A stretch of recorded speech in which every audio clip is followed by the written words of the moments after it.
Welcome to the Quick Stop F1 podcast. My name is Nyasha and you could have been anywhere in the world, but you're here with us. We appreciate that. Joining me today is everyone's favorite. We are so happy that you're here because we don't even know. Like, it could happen whilst we're on call. That it could happen. Things could be going down. It's like could be going down. Life could be changing. Life could be changing in the blink of an eye or in the space of a podcast. But I'm so grateful to have you here. Everyone's favorite, Tommy. Hey, it's Tommy. Oh wow. Oh.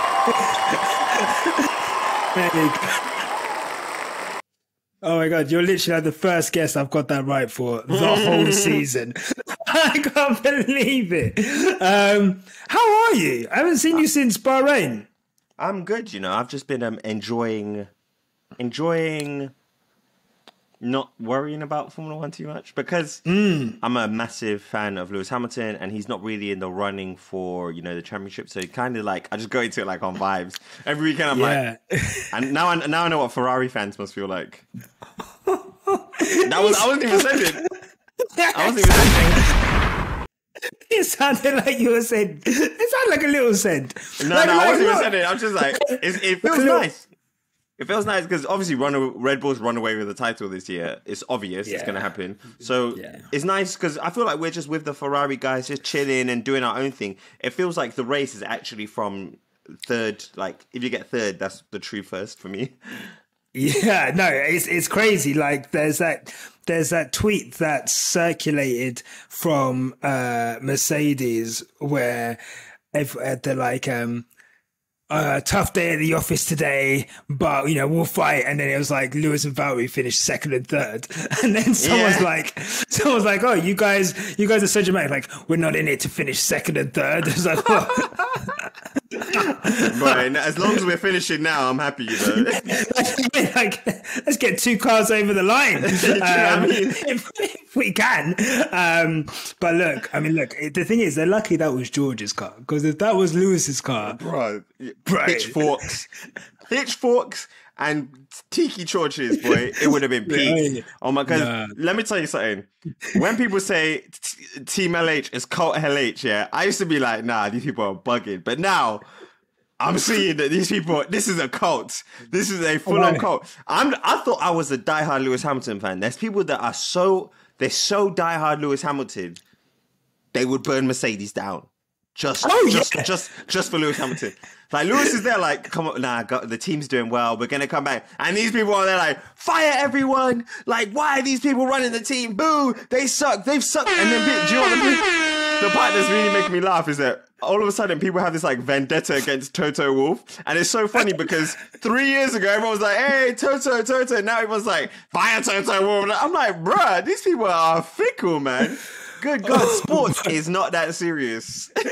Hey, bruv, look, that's a good segue into what we were going to discuss. But before we get into that, I love you, man. Before we get into that, make sure you're liking this video, subscribing to the channel. If you're listening to us on Apple, make sure you leave us a 5-star review. And if you're on, leave a worded review and a 5-star review. And if you're listening on Spotify, please leave us a 5-star review. I can't describe to you how much this helps. Last month, we had our biggest month ever, 10,000 monthly downloads on across all Spotify, Apple, all of them podcast platforms. And that's because you guys listen to us when we ask you to rate us. You leave us reviews, you leave us 5-star ratings, and it's super, super helps. So thank you for that. And if you're tired of all of the adverts on our podcast or on the YouTube, you can sign up to our Patreon. There's a $2.99 tier, which means you get an ad-free podcast and video, by the way. So if you don't like the YouTube adverts, there's a video with no adverts as well. And obviously higher tiers for extra content, which will be rolling out to you. So that's the housekeeping done. Let's talk about Toto. Toto this week. What is going?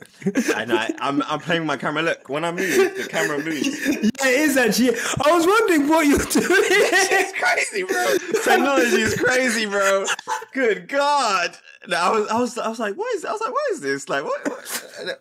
No, that's crazy. To everyone on the podcast, Tommy has got his camera set up and he's just discovered that it follows him around the room. And so whilst I was reading out all of that admin stuff, this guy was literally just like going left to right, just leaning Matrix style, and his camera was following him about like it was CCTV. Your camera's racist, bro.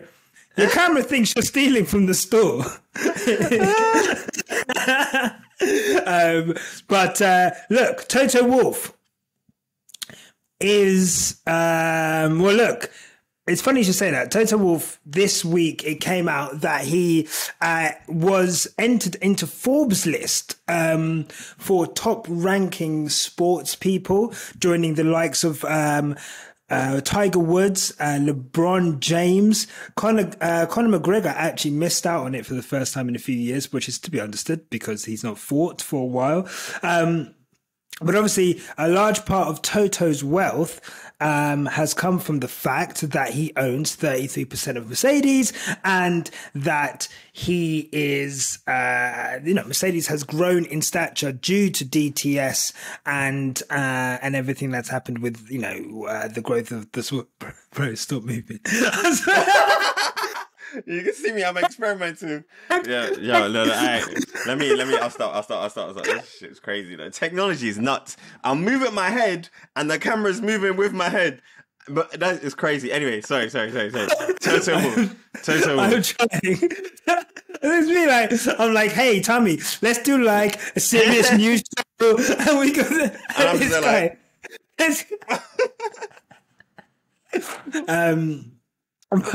Anyway, what do you think? Toto, more money, more problems. The richer he's got, like the worse the team has got. Do you think, what do you think, of Toto Wolff? I think his story is pretty cool. I think he has a very cool story. Really cool story. Like, I'm pretty sure I don't want to say he dropped out, but I don't think he did well in school. He's a self-made billionaire, literally self-made billionaire. He used to race cars. He's actually a very good driver. Then he went to managing car racing, but he also invests. So he invests heavily in several different things. He's married to Susie Wolff as well. Married to Susie Wolff, yeah. She used to be Williams' reserve driver, I think, or she used to work with Williams in a capacity. Yeah, she did. So she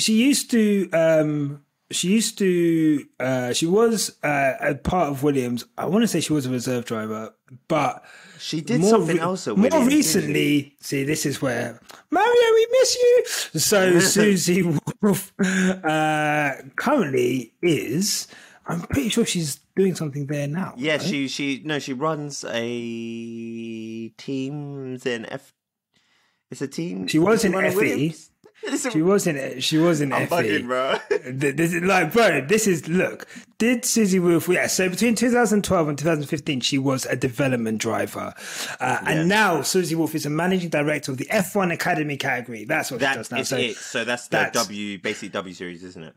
Yeah, F1 was like, I see your little women's series that you're doing there. Instead of funding that, we're just going to make our own. Everyone, you're fired. Yeah. Basically, either get under this one or you're not going to have a women's category. But at least with that, they're planning to make sure that it's like a more linear path towards trying to get women into higher categories of sport than what I guess W Series could offer, because it was ultimately an independent series. So yeah, I think it's to be. Let's see the effect it has. But if anyone can lead that, it's definitely Susie. But I think from what you were saying, Toto actually had a stake in Williams, and which I think he then gave up. Obviously, went into Mercedes, and we all know what happened from there. So, I mean, Toto, the man, having it being billionaire status, I don't think. Look, other than the argument of is there ever an ethical billionaire? I think that's a whole conversation that we could get into that is not Formula One. Maybe we'll do that on the Patreon and we can have a capitalism, socialism chat on the Patreon. But this is an F1 podcast. Ain't nobody trying to talk. You know what I'm saying? We follow F1. And I mean, like, we can't, but obviously, there's things that you can critique of society that you have to participate in, because, you know, if I was to not participate in everything that I disagree with, I definitely wouldn't follow this sport. However, I can't remember if this was a conversation that we had with you, you know. I'm sure it was. Where basically we're like, or maybe it wasn't. So I'll have this conversation with you now. Do you think there is a conflict of interest in Toto Wolff having a 33% stake in the Mercedes AMG F1 team with the sporting aspect? And let's say if things don't improve from where they are this season, if the car doesn't develop, if there's no true kind of light at the end of the tunnel, can Mercedes... are they in a conflict of interest? It's totally a conflict of interest because he's not going to sack himself, essentially. So I guess, is he the right man to be leading the team from a sporting perspective? If I keep it 110, Toto Wolff's done an amazing job with that team. Personally, that's what I feel. They've won several championships under his government. People say, oh, no, we inherited it from Ross Brawn, blah, blah, blah, blah, blah. But they weren't screaming that same story when Lewis was out there winning his 6th and 7th. I think saying that there's a conflict of interest is a bit null and void to me because he has a 33% stake. Ineos has a 33% stake as well, and I believe Mercedes has a 33% stake as well. Is it Daimler?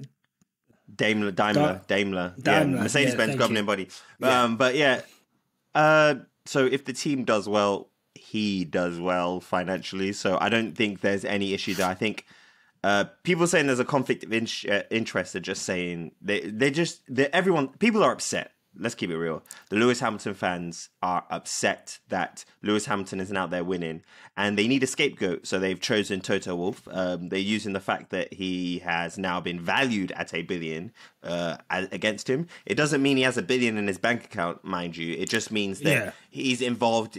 He's worth $1 billion when it comes to assets or when it comes to his share, blah, blah, blah, blah, blah. But that doesn't mean that Toto Wolff is financially a billionaire and can go and draw £1 billion out of the bank or whatever. Yeah. So I think people need to understand that when they say, oh, there's no such thing as an ethical billionaire. Yeah, you could say that, I guess, but some people make smart investments and then they could become $1 billion investments. Which is what Toto did, and Lewis Hamilton is worth 380 million or something. So Lewis has the capability to be a billionaire, and those same people, will they be saying that Lewis is bad for being a billionaire and it's not ethical? They probably wouldn't. So yeah, I think everyone's just upset, and then they're channeling the Lewis Hamilton fans are upset. They're channeling their hatred of losing into Toto Wolff, and I think that's a bit unfair. The guy's made his money. From what I've heard about Toto Wolff and from what people say, he seems to be like a decent character and stand up for the right thing. I know a lot of people are upset that he didn't stand up more when it came to Abu Dhabi, but I think people forget the nuances of a sport that's governed by a body that also runs all the decisions on track and everything. You kind of can't really fight the person that's paying the bills. I know, but I think there's two things I want to ask you out there, because look, this is a good conversation.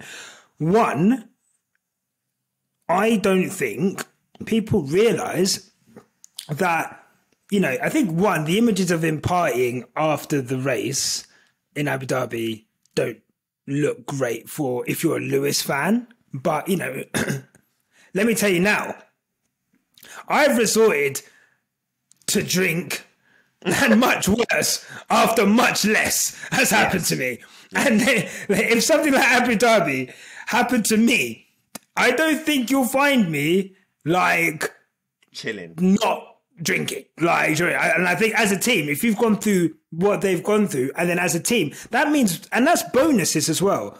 Mm-hmm. All of those hundreds of staff, don't get a bonus for Lewis winning the title, or maybe they did, but mostly what they'll get a bonus for is the team winning the World Drivers' Constructors. So they've been away from their families at that point, 21 race season, 20 race season, whatever. They, I think, had the right to celebrate. Now, would I have been surfing on the backs of my employees? Maybe not. But he could just make them along. They got their bonuses at the end of the day. They've got their bonuses, right? They fought for Lewis Hamilton on the day that everything happened. They were fighting for him. What else are you supposed to do? The sun has set. It's nighttime. You're off the track. Right. It's the same thing. You're at work today. So I'm at work now. Let's say I work in Tesco's. Something has happened. One of my colleagues has been cheated out or something. I stand up for my colleague. I'm like, yeah. Okay. As soon as I check out, I'm out. Do you know what I'm saying? I'm out. So I'm allowed to party. People forget that this is a job for them. It's not a life for them. They have other stuff to do. As we always see in Drive to Survive, Christian Horner and his children and Jerry Horner, or Jerry Spice, whatever her name is, they have a life outside of Formula One. So people need to understand that Toto has a life outside of Formula One. Lewis has a life outside of Formula One. So the same people need to get a life outside of Formula One. 100%. And also what I'd say is, they took a QC. Look, the system is rigged. I don't understand how people can believe that there's a conspiracy, but at the same time, don't understand, like, Mercedes took a whole barrister with them to Abu Dhabi because they knew something might happen. They took that barrister into the appeals. No one's got, look, as much as I hate Michael Massey, no one's got smoke for all of those stewards who dismissed the appeal. They then tried to go for a right to review. That was dismissed. After that, they would have to go to like the Supreme Court Council of like sporting court. The FIA had the right to absolutely chuck them out of the Formula One World Championship if they went that route. And I want people to realise, at this point, Lewis Hamilton himself said that he didn't want to pursue it. This was not a decision taken by Toto Wolff on his own to say, Lewis, no, you want to pursue this, but we're not going to. Lewis himself said, you know what, I want to move on. I want to get on with my life. And I find people constantly bringing up Abu Dhabi. I seen the petition go around earlier today to try and overturn it or whatever, and with new evidence that's come to light. Lewis has moved on and Lewis made a decision. And I feel like Lewis is a big 38-year-old man. Yeah, 38. Like, he's not a baby. And like this babying and mollycoddling him, and you think you're speaking for him. I think you're actually speaking over him sometimes, some of you. And I think constantly bringing up Abu Dhabi, constantly bringing up what could have done, what could have happened. The team tried their best. The sport is fucked. The sport is rigged. They clearly didn't want to overturn it. They clearly, I think, wanted that result to happen. I don't think we'll ever truly know what happened. Michael Massey's allowed to come back into the paddock. I'm getting called all kinds of Tim Pot conspiracy theorists for even agreeing with Ted Kravitz, someone who's worked in the sport longer than a lot of us have been alive, questioning him being in the paddock. But we need to move on. Like, we need to... As a fan base, I do genuinely believe that we need to move on because Lewis has moved on. And I think if you keep bringing it up, I'm now questioning... I'm questioning why you want to bring it up. Are you doing it because you know that it gets loads of clicks and engagement? Or are you doing it because you genuinely care? But if you cared about Lewis the way you say you care, and I'm not telling people how to support people, I personally... think that you should respect his wishes, and those wishes are to move on. Also, don't tag me in any Abu Dhabi 21 stuff. I'm not retweeting it. I'll tell you that now. I'm ignoring it. I might even start blocking people for it because personally, I don't want to go through that again. Yeah. I was on here crying. I was making fan cams with sad music over them. And I want to be back there. I've moved on. I'm wearing bucket hats now. Can't you see I'm in a better place? I'm a new man. I'm a new man, baby. Like, please. Like, let me live. So yeah, that was my. Any other thoughts on Toto Wolff? I guess. Whilst we'll talk about Mercedes, but quickly, do you have any thoughts on? I guess. Obviously, we saw you after the first race in Bahrain. Things weren't great. Or was it the first race, or did I see you in the season preview? Whenever we saw you, things weren't looking great. Obviously, things looked better in Australia, but I guess your thoughts on Mercedes quickly before we go to the next topic. I think they're clearly trying their best to claw things back. It's going to be difficult, man. They're not necessarily at a disadvantage because you look at all the other teams; they're actually like very fast and they're very up there. It's just that everyone's kind of been out jumped and out leaped by Red Bull and their development. So people, again, to go back to the fans, people acting like Mercedes is 22nd on the grid, bro. They're up there. Like, we're up. Yeah. Do you know what I'm saying? So we need to just, like, everyone needs to just chill out. Like, they're not going to make the fastest car every year. At least this stuff is mixing up a little bit, I guess. It's a shame that there's not more of a fight going on between the top 3 teams, but at least there is a fight going on somewhere on the grid. So, yeah, I think Mercedes can claw back some more speed. I don't think we will get Red Bull type of speed, but I do think we will be potentially second in constructors, which would be nice. Okay, well, look, thank you very much. If you're at this point in the podcast, we're going to insert a little advert here. Oh my God, my voice. We're going to insert an advert here. And, of course, if you don't like adverts, then sign up to the Patreon. If you don't want to do that, we appreciate you anyway. Enjoy this advert. Booty Munchers 1000 for sale. Get your Booty Munchers 1000, sponsored by Quickstop F1. Do you like your booty munched? Well, if you like your booty munched, I was at home thinking, wow, I'd really like my booty munched, but I've got no one to do it. Here's the Booty Munchers 2000. Booty Munchers. Booty Munchers, Booty Munchers, Booty Munchers. Jesus Christ. That should be that. I think that should just be ad, bro. Yeah. And look, if there's anyone who wants to partner with this professional and really serious podcast, quickstopf1pod@gmail.com for all business opportunities. I guarantee you a healthy rate of return on your investment. Booty Munchers.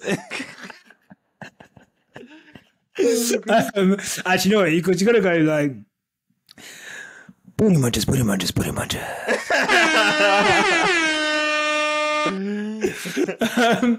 Look, let's carry on. So, we are talking about next up. If we thought Mercedes were in the shit, then let me tell you, one team that is in the shit is Ferrari, and one driver who's not having a good time right now is Charles Leclerc. My boy Charles, man. Charles. You know what? I'm going to keep it 110, man. I feel so bad for Ferrari. And do you know what? I feel even more connected. Because I bought a Ferrari, I feel like I'm part of the family now. So now I feel I'm invested. I'm like, Tifosi. But bro, we're not up, man. I was thinking, all right, cool. Mercedes, my guy Lewis Hamilton, we might be down this year. All right, cool. Ferrari, let's go. Show them what's good. They've had the worst luck. Like, I bet Mattia's at home, like, you know what his glasses like? You know that that Shannon Sharp meme where he's just like like honestly it's bad, like it's really bad. And I'm gonna read out a statement that Charles Leclerc had to put on his Instagram over Easter, you know, on the biggest Christian holiday of the year. This is what people are doing. Hey everyone, for the past few months, my home address has somehow become public. Months, you know, this guy's putting up for this for months. Leading to people gathering beneath my apartment, ringing my bell and asking for pictures and autographs. While I'm always happy to be there for you and I truly appreciate your support, please respect my privacy and refrain from coming to my house. I'll make sure to stop for everyone when you see me on the streets or on the track, but I won't be coming downstairs if you visit my home. Your support, both in person and on social media, means the world to me, but there is a boundary that should not be crossed. Happy Easter, everyone. Damn. That is a madness. Like, some people are delusional, bro. Some but people are delusional. I think this is like, obviously, wider point of, if you're doing that, that is ridiculous, right? But I mean, look, I am not Charles Leclerc, and we are not anywhere near as big. And look, I'm sure on some levels you probably feel it in some ways. I'm sure your partner, as a creative in her own way, feels it some ways. Social media has created this level of parasocial relationships where people, in a way, it's good that people feel connected to you and they feel a part of your journey and they feel like close to you and they feel invested in you. I don't think we'd be where we are if people weren't invested in us as a brand and as people. But I've seen the other side of that with people being over familiar, people demanding time of me that they've got no level of access to, people, just, I think, expecting things of me that I would never imagine someone who doesn't know me at all would expect of me. So on my level, if I'm feeling that, then for, these F1 stars, and they've been saying, the good thing about F1 is we've got a load of younger fans and, social media's going up. But the drivers are complaining. You see on race weekends, a driver can't walk down the paddock. People aren't even asking for pictures now. They'll just be like grabbing people, and that's what shit's wild. Bro, it's crazy. So I guess one, like, your thoughts on, I guess, parasocial relationships in general, because I mean, there's not really much to say about the Charles thing other than like stop doing that. But I guess your thoughts on like the F1 social media and I guess this new age of fan and I guess what that kind of means for the sport and the drivers, because I think the bigger it gets, I think it's only going to get worse. But I feel like it's something that's very, I don't want to say very F1 specific because people hang out outside footballers' houses and stuff, but it's very new for F1. Yeah. I think F1's had this massive explosion because of Drive to Survive and social media and whatnot. And naturally, with every 10 fans, there's just one kooky person. That's just how it is. I think that the drivers, unfortunately, will have to get used to it getting worse and worse because, like you said, in other sports, they kind of dealt with it for a while. F1 used to be quite almost like an insular environment where it was very like closed off from like the general public, and it was like if you watch F1, you watch F1. But now there's people that don't even watch F1 but are just fans of the drivers. And again, it's amazing for the sport, but in terms of their time, their privacy and stuff, it's probably not great. But unfortunately, they kind of gonna have to deal with it, and I wish that wasn't the case. But there's always someone who thinks they're entitled to your time or to a picture or to a video or to a shout out or something. You're just gonna, it's natural. The more people that follow a sport or the more people that follow any form of media, there is gonna be more kooky people that are around you, unfortunately. Yeah, I mean it's and I think that's the thing as well. Look, I'm a mid-30s man who grew up, without the internet for a long period of my life. Like not a long period, but like. Yeah, you need to elaborate on that one, bro. I said mid-30s. So I would say I was still using dial-up when I was like, I'm going to say like 12. Like broadband. Yeah, that makes sense. Wasn't like a massive thing. I remember like trying to watch a video, like a music video online when I was like 15. So this would have been, I'm so old. But what's that? Well, I'm not even going to say the year because I'm not embarrassed. I was in like 2003, 4. Like that was not super easy all the time. But I guess I've what I'm trying to say is I've not, for a lot of people, the online world is so, like, they're just ingrained in it and it means a lot. And I think there's certain behaviors which obviously everyone knows that it's wrong to do that. But I do think there's the idea of just going up to someone and shoving a phone in their face. I find that mad. Whereas now, because of how culture is and how phones are, it's just normalized. And I think not that going to someone's house is normalized, but it's normalized enough that he's saying people have been for months going to his house. So this isn't just one person going to his house for months. Otherwise, he would have got a restraining order. This is like probably a thing amongst Leclerc fans saying, this is where Charles lives. We were hanging out all day. We're waiting for him to go to the shop or whatever. And, you know, and maybe for the first few times he's been there like, okay, cool, I'll take a picture, like whatever. But now he's like, and I don't know. I think the level, the type of fans that Formula 1's bringing in, it's like a gift and a curse because one, you've got these young fans who are super passionate, super knowledgeable about, I guess, the world at large. And they've got views on like politics and diversity, and well, some of them have got views on diversity and they're not great, but you know, judging by the comments that we get. But I think it's a gift and a curse. I think you've got a bunch of really socially online and literate fans who are growing the sport because look, you see brands tagging onto F1 Twitter because they know like that's going to get mad engagement no matter what happens. But I guess the flip side of that is you've just got people who idea of parasocial relationships maybe aren't as developed as others. Okay, is that what you had to say to that? Interesting. It's interesting. It's interesting, but like, I don't know, man. What can you do? It's wrong. Yeah, it's wrong, but what can you do about it? And I think maybe Sharp shouldn't have put that message out because I feel like... Oh, do you reckon? I don't know. I think there's two. It's like a double-edged sword. You get the people that be like, "Oh, yeah, that's not good." And then you get people like, "Oh, let's go now." Like, I don't know. Because it brought more attention to now. People are like, "Oh, where does Charles live?" Or do you know what I mean? Like, yeah, he's gonna have to move house. I'm gonna keep it real. He's gonna have to move out of that. He's gonna have to move house, bro. Bro, you gotta have to take that, boy. Yeah, no, it's a bit mad, but yeah, the problem is like everyone knows his car. So to be fair, it's probably just like quick search of his car. Yeah, you just see where it is. Monaco's a small place as well. Monaco's tiny.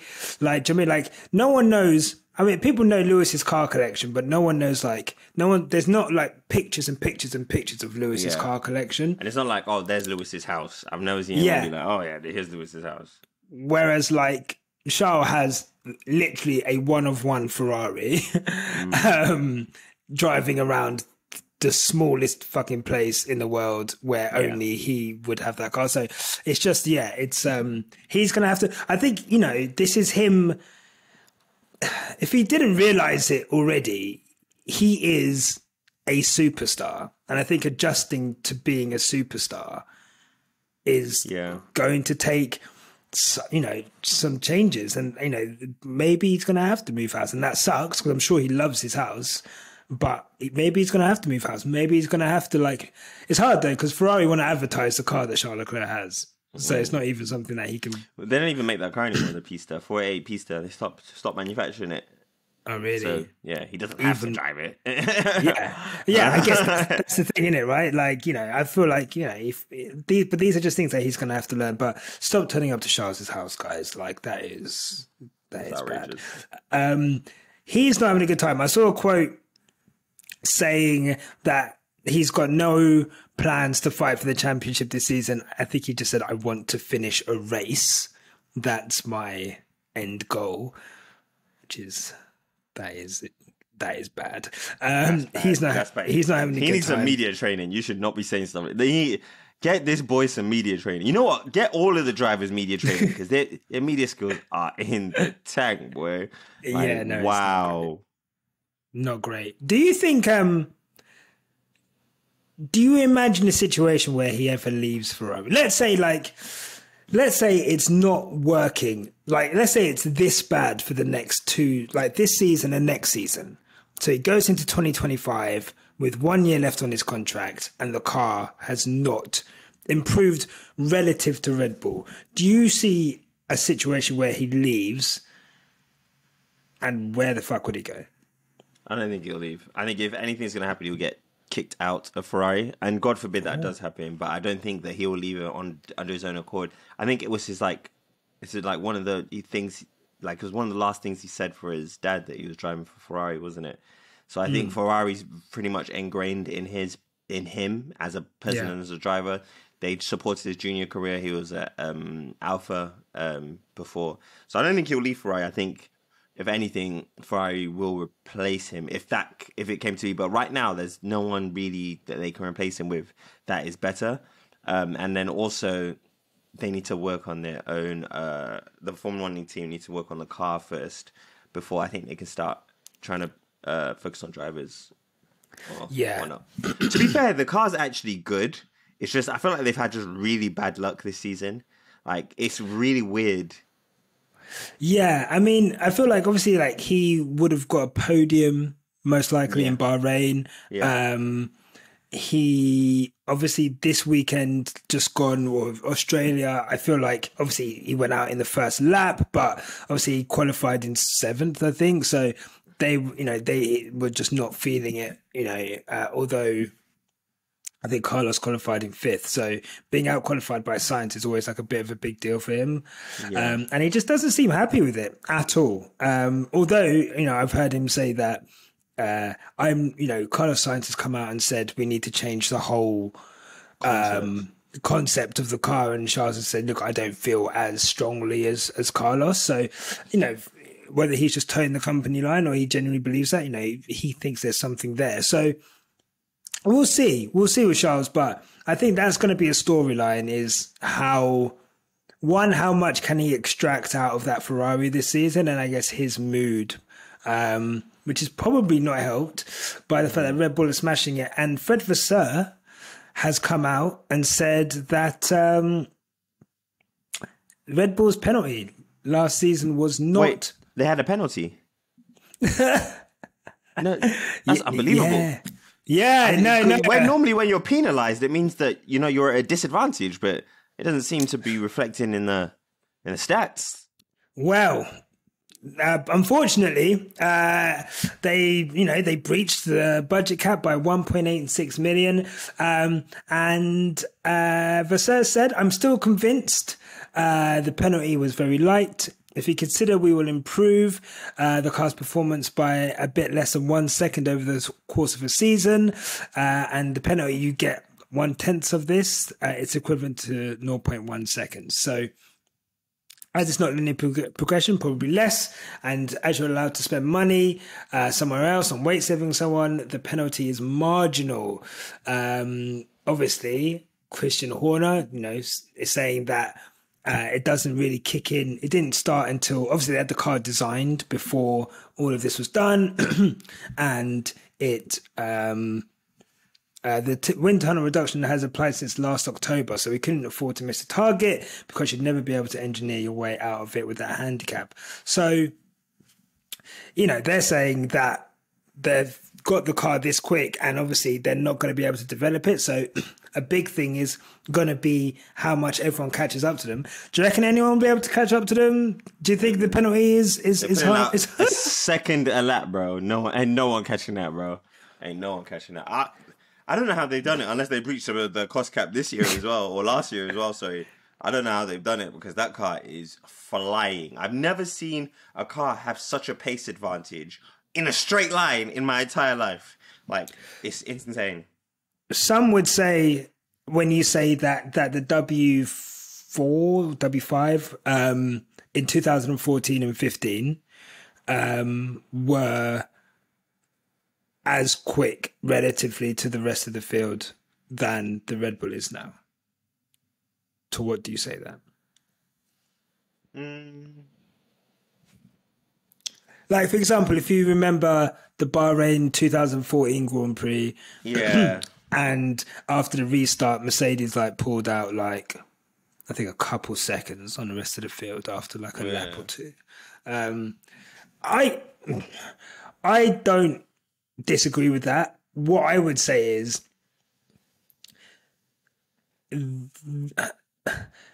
Red Bull have not gone full pace this year at all. It doesn't look like it, does it? No, like, they're like, turn that shit down real quick, you know what I mean? No, turn that, like, no, man. Like, but turn it down real Max quick. pushing it, like, Max, could you please keep to, you're currently doing 132, could you please do 133? And he's like, why did I do one? Yeah. Oh, I don't understand, why? Now, you know what, like, fair play to them because they have created an absolute monster of a car. I think I hear what people are saying about 2014, 15, 16, whatever, so on and so forth. But for a car to have such a pace advantage when regulations were changed so that the field would be closely matched together, and also this is the same team that had a penalty. I don't know. It just doesn't make sense to me, bro. It just doesn't make sense. The pace advantage is quick. And from all I can see, they're not cheating. It's just pure design perfection. Someone said they might have an active suspension system, but I don't know how much I believe that. But all I do know is that car is... Lewis was on the straight, bro. And he got passed like he was standing still. I swear there was one time, Lewis, there was a car with a DRS flap open and the Red Bull with a DRS flap open, and the Red Bull just went breezing past them. Yeah. It's outrageous. It's insane. Like, and this is the thing as well. There'll be a bunch of people under this video, as per usual, with, you know, if you say a whiff of something about Max Verstappen or a whiff of something about Red Bull, they're like, rah, rah. Oh shit, I probably shouldn't do that during a recording. But like, I've said it over and over again. That Red Bull is a madness.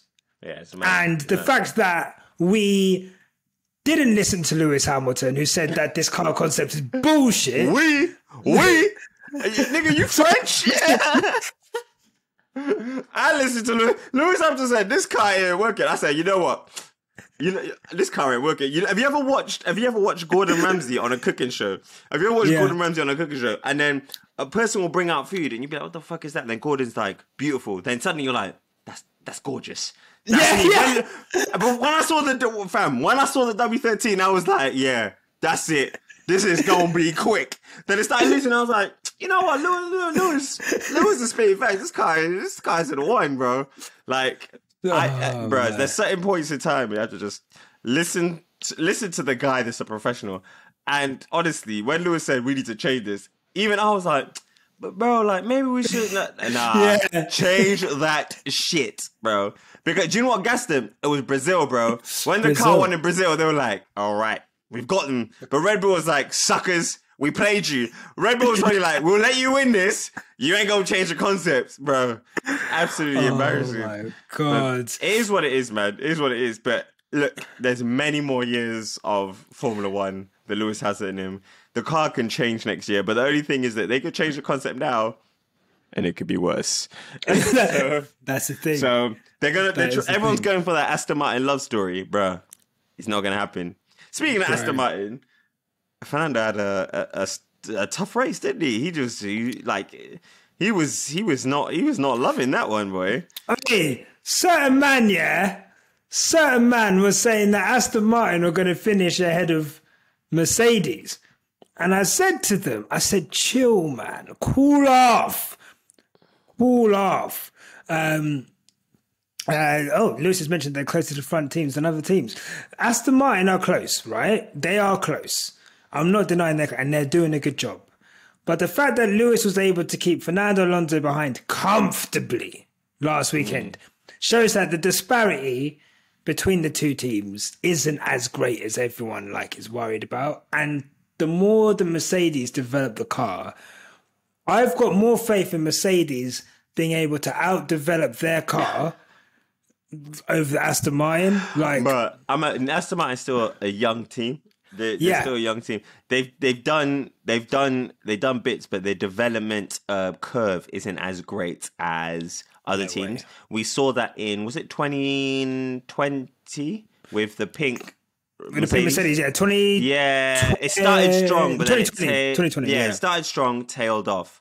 Yeah. Was that 2020? Time's flown, Bro. Jesus Christ, it was time's flown. madness. Yeah. Yeah. Because that was when Checo won. Checo won in Bahrain in the. Or was that 20? Was that 2021? 2021. Sorry, it's 2021. It was 2021. It was 2021, wasn't it? 2021. Yes, it was 21. Thank you. Yeah, it was 2021. It was 2021. Yeah. The pick. I'm confused now, but I remember they brought the pick Mercedes, then they weren't allowed to bring it again. So 2021 it would have been because the car changed the year after. But the car started strong and then tailed off, similar to how Brawn started strong and tailed off. Like just certain teams, they don't have the ability to maintain that kind of development curve. They start to plateau, especially when they're a young team. And so I am just going to say it was definitely 2020 because 2021 Aston Martin started. This is the third season. Oh yeah. So it was still Racing Point, wasn't it? Yeah. No, and I think what will help them, and I get this is how we're going to see whether these regulations are working, is that they finished 7th last season, so they're going to have so much more wind tunnel time than Red Bull. True. So we're going to see with that wind tunnel time, how much are Aston Martin going to be able to develop a concept? Because normally, by the time we get to summer, that team would have probably started developing next year's cars. Oh, this car's shit. Let's go for next year. Whereas this year, they've got a real opportunity to potentially go for second. And the difference in prize money between second and third, I'm sure, is very large. And obviously the prestige of being best of the rest for a brand like Aston Martin. And look, I'm pissed I didn't buy shares. I'm like, you've seen the share price of Aston Martin, isn't it? Like, honestly. So the better they do, the better it is for the company and so forth. So I just think it's imperative that they do well. So we'll see if they're able to do it. I've not got much faith. Like you say, they're traditionally, I think until they've got their factories and all of the bits and bobs that they need to run a real proper leading F1 team, I don't think they've got the resources to develop over the course of a season. But with the cost cap, let's see. Maybe they do. We'll see what happens. Let's see. So finally, I think we actually went through all of our news stories, and we did. Look at that. I mean, that's what you mentioned. One other thing. Lewis Hamilton complaining about the seating position on the W14. He seems to have noticed that they're sitting way more forward-facing towards the front wheels than other teams are. And he has said that is... Well, he hasn't said, but he's noted that he doesn't feel connected to the car, and people are assuming that could be a reason. And I think that is a very, very valid point. And I think the same thing last year where Lewis was sitting very low in the car and he couldn't see over the front wheels as well as, for example, George. And I think this year, the seating position in the car being so far forward, I know from when I drive when I drive one of my cars where I sit, where the engine's behind me, and I drive another car with the engine in front, completely different driving feel and experience. And if you're not prepared for it, when I drive my car with the engine in the back, I have to think a lot more different than when the engine's in front of me. So I'm saying that potentially this could be part of why Lewis isn't connecting the car.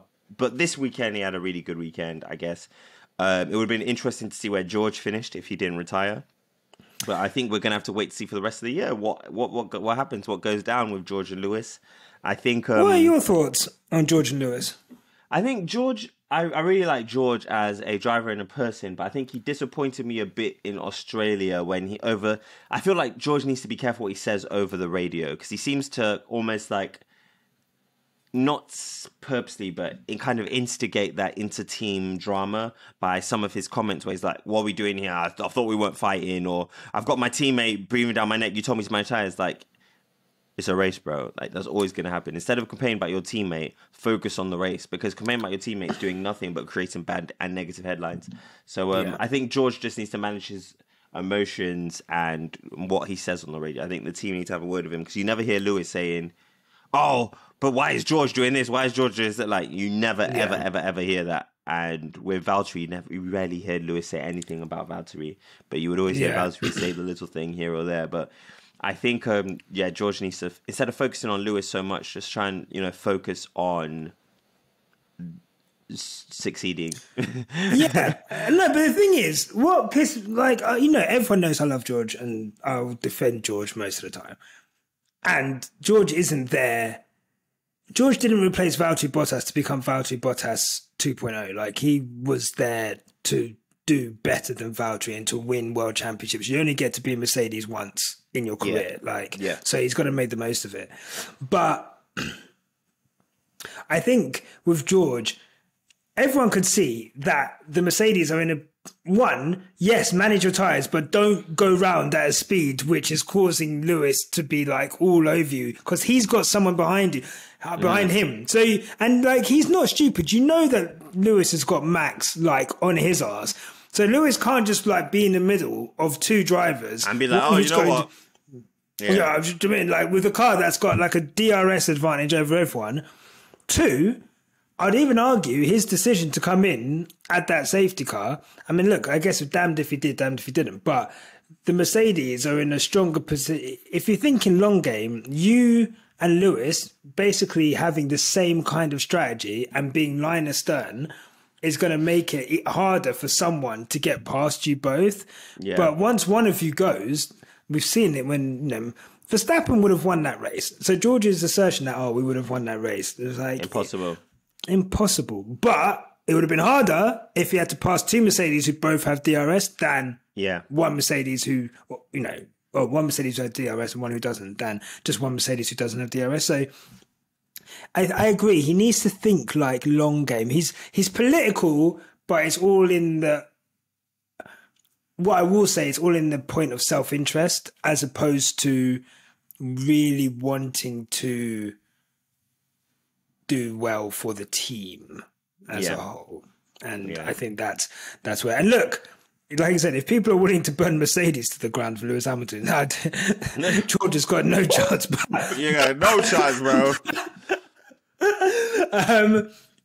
A couple of last housekeeping things then. One, we were supposed to be selling Quickstop Live tickets this week. The venue pushed it back a week, not the date that it's happening. So May the 14th, Sunday, May the 14th, we will be at the Everyman Cinema in Broadgate. We'll be watching, you know what, let me actually put some sauce on this, sorry. Look, listen here, okay? Oh my God. Don't think I haven't seen all the other shows. I love that. I love seeing independent content creators get money. More live shows. If you're a show who listens to this, you see what we do. More merch too. Please release that. Get your coins. F1 doesn't gatekeep nothing. But what I will say to you right now is that we're about to put on the best F1 live show ever. I don't think you don't understand. We're in the fanciest cinemas in London, okay? We've got full popcorn on arrival for every person. Free beverage, wine, beer, soft beverage for anyone on arrival. We've got a merch stand. We're watching Brazil 21. You remember? Lewis Hamilton and Max Verstappen. From back to front. Are you mad? We're watching that on a big screen. Okay? There's only a limited amount of tickets. I'm not playing around with you. This is going to be the greatest F1 live show ever. And I'm proud to announce, as always, our brother Tommy will be there on the panel for the live show. Congratulations.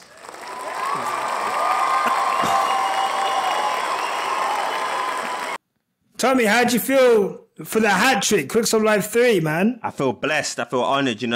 I played a strong first quarter. Coach put me in the game for quarter number 2. Now I'm back for the third. You know what I'm saying? So I'm gonna go for that. I'm gonna go for that triple double this time. I'm gonna play strong. And I like to thank God. I like to thank my mama. And I like to thank Nike for these sneakers, and I like to thank the league. Yeah, we out here. No, I'm looking forward to it. I'm looking forward to it. I'm looking forward to it, man. I love the last place. Last place was awesome. We had to upgrade. It was too small. The last one sold out in 4.5 hours, guys. I can imagine this one. We've not raised the price, even though it's a cost of living crisis. We're aware of that. We've not raised the price. The price is still going to be £25 for that. Like I said, you get a free popcorn and a free drink of your choice when you come in. We're watching Sao Paulo 21 on a massive screen. There's going to be a live podcast afterwards. And it's just going to be an incredible event for F1 fans, no matter who you support. Whether you support Lewis, whether you support Max, whether you support Lewis. But it's a lovely event. I love doing them. I'm so happy that we're going to be able to do it. Some of the shirts that you've seen us wearing that aren't released yet will be sold there exclusively first. So the Team LH Supreme knockoff. That look crazy, bro. I saw that thing. Yo! Thank you. I got with your name on it. Don't worry, man. And yeah, it's just going to be an incredible event. And we're partnering with the most luxurious brand of cinemas in London. So look up Broadgate Everyman. It's one of their new venues. It's an incredible site, and I can't wait to do it. So looking forward to that. Tickets will be out on Saturday, the 15th of April. I don't know what time yet. I'll know more tomorrow, and that will come out with the announcement tomorrow. But I'm assuming 9:00 on Saturday, the 15th of April. So be ready. Don't ask me for tickets, because I won't have any. Okay? So there's that. And don't ask Tommy either, because he definitely doesn't have any. I'll tell you that for free. Sorry,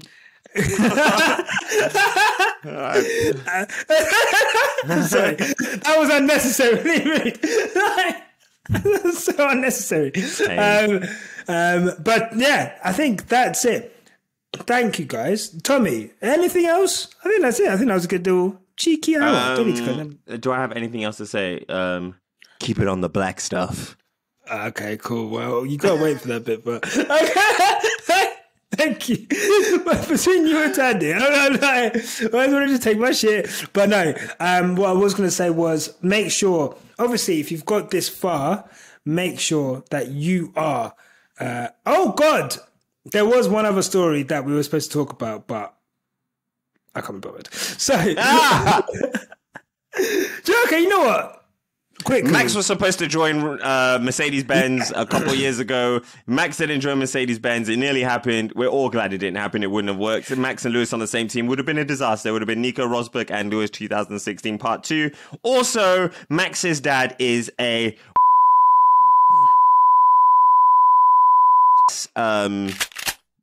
We're glad it didn't happen. End of story. Let's go!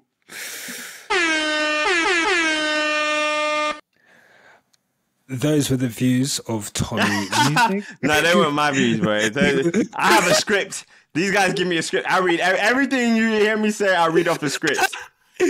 No, look. Let me tell you now. I completely agree with Tommy in that Max Verstappen. That so essentially, TOTO WOLFF every 6 months has to mention the fact that Mercedes nearly signed Max Verstappen. The reason that we didn't sign him is because we couldn't offer Max anything more than a GP2 seat.